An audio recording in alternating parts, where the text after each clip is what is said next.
Welcome to this week's virtual Drasha. This week we have the incredible trilogy, Parshas Vayakhel. And this parsha continues again in the series of Parshas Truma Tetzaveh with a little bit of an interruption in Kisisa, Vayakhel, Pekude, all with the creation of the Mishkan, the fabrication of the utensils and the Kohanic vestments. And what's exciting in Parshas Vayakhel is where in Parshas Truma, we kind of Moshe Rabbeinu gave the instructions to Klal Yisrael. So here in this week's parsha, we begin to see the execution, the actual creation. And you might ask yourself, just in general, why do the parashas have to be so repetitive? In other words, you already told me in Truma Tetzaveh, everything you have to make, everything you have to create, and Gemanu, and done. Why the need? Truma Tetzaveh telling us what to do, Vayakhel and Pekude telling us ultimately again that they did it. And the truth is, just out of the gate, the incredible lesson that the Ribbon Shalom is trying to teach us is that so often in life, we have beautiful ideas, beautiful machshavas, beautiful goals and aspirations, things that I want to do, and I have this plan and that plan, and everything is fantastic. The plan couldn't get a better plan. The problem is in the execution. How many of us have that proverbial life closet that is filled with so many half-started projects? How many of us have that space within our heart that is filled with dreams, with goals and aspirations, things I wanted to do, person I wanted to become, goals that I set for myself? Again, beautiful machshavas, beautiful plans, beautiful instructions, but a failure to launch, a failure to execute. So perhaps part of the reason why the Ribbon Shalom kind of splits up these two parashas, Truma and Tetzaveh with the instructions, Vayakhel and Pekude with the execution, to teach us don't fall into the life trap of becoming a great planner and a bad executor. But rather, again, if you have goals, you have dreams, you have aspirations, you have finish lines you want to cross, make the plan. It's always good to have a plan. But don't content yourself with just having a plan. Find the courage, find the koach to execute, to move forward. But I'll enjoy your attention to an interesting, I think, somewhat peculiar detail. So this is in Perek Lamed Hey, Pasuk Chav Vav, chapter 35, verse 26. The Torah is speaking about what everyone is doing, all the different craftsmen, what everyone is doing for the fabrication of the Mishkan. So specifically it says, V'chol hanoshim asher nasa liban osana b'chachma, literally translated, all of the women that their heart inspired them with wisdom, tavu es ha'izim, they spun the goat hair. Okay. Or it's beautiful. We need goat hair. They're making curtains. The curtains was made out of goat along with other things. So they have to, or certain covers again for utensils. So they need to go ahead. They made curtains. They made coverings from goat hair. Beautiful. Rashi HaKadosh points out something interesting. So first of all, in general, the interesting concept is that the women weren't necessarily commanded to do so, but they did this anyway, which is beautiful. But Rashi quotes the Gemara that highlights a fascinating detail. The Rashi says, "Hi haisa umnos yisera." The women exhibited a very specialized and honed skill set. Sheme al gabe ha'izin hayutavin osam. They spun the wool while the wool was still on the goat. I don't know, I haven't spun that much wool in my life, but I guess the way it works is first you shear the wool and then you go ahead and you spin it. These women, the v'chol hanosh masher nasan libosan b'chachma, these wise women, they had this unique skill set to be able to spin the wool while it was still on the goat itself. Still on the goat. And I guess after it was spun, then they would detach it afterwards. Fascinating, interesting skill set. Asks the Lubavitch Rebbe, I don't understand. He says, I don't understand. We never see a command to spin wool this way. In other words, yeah, we need the wool because we have to create curtains, we have to create covers. Absolutely. But where do we ever see that there was an obligation to spin the wool this way? I don't know. Bepashtos, shear the wool, spin it. But yet again, the women spun the wool while it was still on the goat. So what's the pshat? Where was the command for this? And the Rebbe, and the truth is, I would even ask it a little bit more, maybe a little bit more, almost incredulously. Who cares? Like, what, I don't understand. They spun it on the goat. They spun it off the goat. They spun it with the goat. They spun it under the goat. What does it matter? The point over here is they spun the wool. What is Rashi? What is the Gemara coming to be Mosif? That somehow they exhibited this specialized skill set. And by the way, out of all the skill sets they have, I don't know if I had my choice of like specialized skill sets. Spinning wool on a goat doesn't seem to be something I would choose. Now, but spinning wool probably sounds like a very helpful skill set, but spinning it while on the goat sounds like such a tircha, just like such a headache. And yet, again, Rashi points out that this was incredibly unique and special. And the Rebbe says something amazing. He says, He says as follows. He says, Ella, nis'oru lekach misad atzman. You're right. No one commanded the women to spin the wool this way. They did it on their own. They did it on their own. Hanoshim hevinu, shim zachu lekishron miyuchad zeh me'es Hashem. They understood something amazing. That if they had this skill set, if they had this ability, it was given to them by HaKadosh Baruch Hu. And it was given to them by HaKadosh Baruch Hu, Mataras hadavar hiyam mishkan. And there was only one reason to use that skill set. And ultimately, for the creation of the Mishkan. So this is incredible.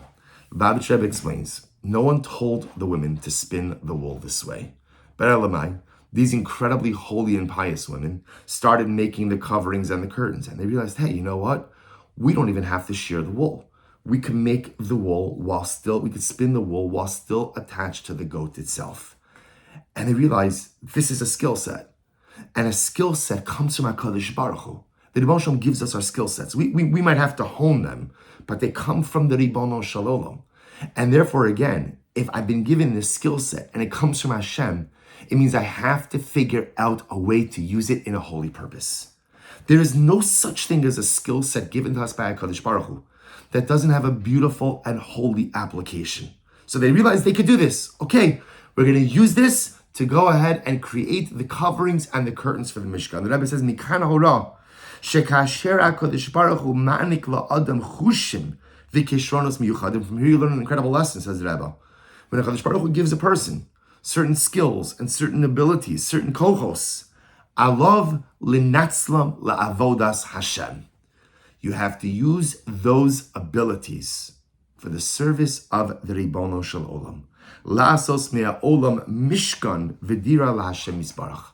To make this world into a place that is a bit more habitable by the Ribono Shel Olam. What a beautiful and incredible and overwhelming lesson. HaKadosh Baruch Hu gives us each so many skill sets.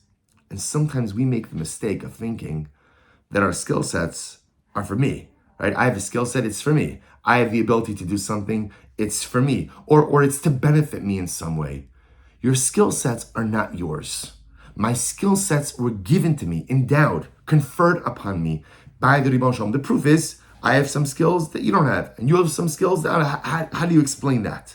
Okay, nurture, it's nature. HaKadosh Baruch Hu gave us each a specific set of skills.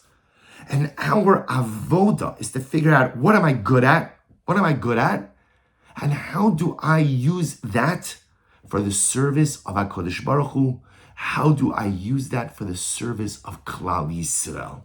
That, says the Rebbe, is what the Torah is telling us. These women realized they had this skill set. I could spin wool while on a goat. Well, good for you. So you could do it to make yourself a blanket, right? Or you could use it for the Mishkan. And these incredibly brave and holy women decided to use it for the Mishkan, setting for us the tremendous paradigm. And I think that there are two lessons that emerge from here. Number one is, as we mentioned before, whatever skill set you have. And sometimes in life, we don't give ourselves enough credit for the skill sets we possess. Sometimes in Yiddishkeit, we're so used to beating ourselves up over everything we've done wrong that we forget that we're also supposed to give ourselves a shkoyach for the things we do right. What am I good at? What am I good at? What do I excel at? What am I accomplished in? And am I using those very same skill sets for Avodas Hashem? So if someone's a good businessman, fantastic. Get involved in your shul, get involved in your school, get involved in your community, work on behalf of Eretz Yisrael. You're a fantastic communicator, incredible. Maybe be a Rodef Shalom Ikar, making peace between people. Everyone has a different skill set, but use your skill set somehow for Avodas Hashem. You're very smart, you're intellectually in tune, fantastic. Maybe set up another Seder of Gemara, another Seder of learning, or maybe help explain difficult and complex Torah material to someone who struggles a little bit more intellectually. Maybe can't grasp the material in the same way. Whatever your skill set is, whatever you excel in, whatever your gifts are, you have to find a way to use them for HaKadosh Baruch Hu. But I think there's another lesson. And the other lesson is, we don't all have the same skill sets. You see, if you notice over here, it's the women who knew how to do this. Now, by the way, don't think for a moment that it's just because the women knew how to spin wool and men did not. That's not true. The men knew how to do it also. But the women had this unique koach, this unique ability. Because it's important to understand, so often we live in our greater Jewish community and we have a temptation to kind of make everyone the same, right? Every boy has to begin learning Gemara at a certain age and excel to a certain this, and every girl has to behave like this or do like this or do it fit to this standard. And it's important that while standards and a certain degree of conformity is absolutely important, it is also so important in the raising of our children and the raising of ourselves to identify our unique skill sets. Sometimes inadvertently, we suppress individuality because we just want everyone to be the same. But if there's conformity with no individuality, then none of us have the ability to go ahead and express our kohos and use those kohos for avodas Hashem. So when there is complete conformity at the expense of individuality, Klal Yisrael loses out. Because now suddenly I'm not looking to figure out what makes me unique or how could I excel with my kohos. I'm just looking to figure out how could I fit in with him and with her, and how could I just look like everybody else in this box instead of trying to figure out how can I be me. Again, to be clear, even within my individuality, Yiddishkeit requires a certain degree of conformity. There's Taryag mitzvahs, there's 613 mitzvahs, there's a Shulchan Aruch, and that applies to anyone and to everyone.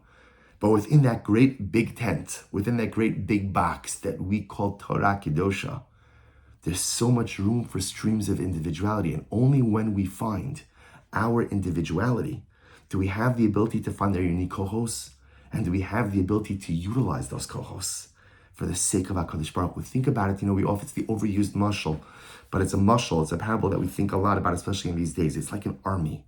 So imagine for a moment if the entire army were tzanchanim, everybody was a paratrooper, everybody was Golani, everybody was Givati, but there was no one manning the supply chain, okay? So there's no cooks, there's no shirion, there's no tank crew, right? There's no mechanics, there's no drivers. Okay, so it's fantastic.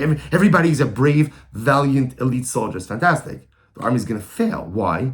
Because everybody is forced to go ahead and kind of exert their kohos in the same direction. An army only functions because everyone in that army has a different skill set. And when everybody finds a way to use that skill set for the greater good, that's when the army is successful. That's when Klal Yisrael is successful. So from this little detail of a group of women who were able to spin wool while on goats, which, to be honest, until this moment, none of us ever cared about, we learned such a dramatic life lesson. Find your kohos. Find your individuality. Yes, exist within the greater framework of Judaic conformity, but within that, find your individuality, find your kohos, find your skills, find your abilities, and more importantly, find a way to use them for the benefit of your fellow Jew. Find a way to use them for the benefit, the ability of lifting yourselves up, and find a way to use it to further your relationship with HaKadosh Baruch Hu. Wishing everyone a good night of Shabbos and a beautiful Shabbos Kodesh.